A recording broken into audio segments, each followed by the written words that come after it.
महमूद तकरीबन 55 साल है। देख लो मजदूरी कर रहे हैं जनाब बाल बच्चों वास्ते।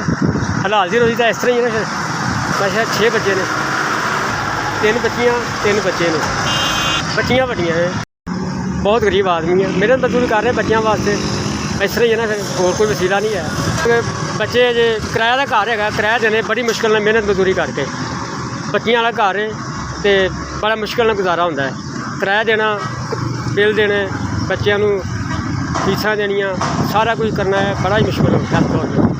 बहुत मुश्किल जीना हो गया जिंदगी। गुरबत में इन्ना कि पिस चुके हैं कि अब जिले के भाई मैं तेन दस नहीं सकता।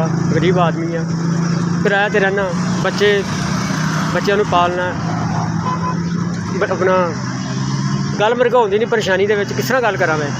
गल इस तरह कि किराया का रहने, किराया घट आ जाता महीना पहली तरीक को किराएदार आ जाते हैं 1500-1600 2000 दुकानदार जड़े सारे देने ने। किस तरह करिए मेहनत मजदूरी करके हफ्ते बाद जो एक अद्धी दिहाड़ी लग गई है तो वो कितने ही कच करिए, खाइए या किराया दईए या दुकानदार का बिल अदा करिए, कितने जाइए की करिए। बस अल्लाह ही अल्लाह, और की कह सकते हैं।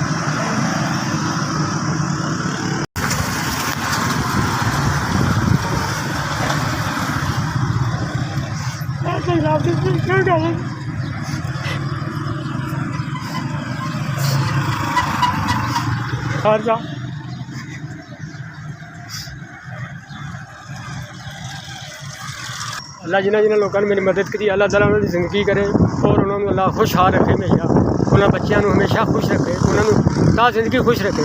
मेरी यही दुआवां ने। अल्लाह हमेशा उन्होंने बाहर ही रखन, हमेशा अल्लाह ने खुश रखे। आमीन सुम्मा। गरीबा ने मेरे वास्ते 4000 दिता है। मैं उन्होंने मेरे को इन्नियां दुआवां निकलदियां कि मैं दस नहीं सकता।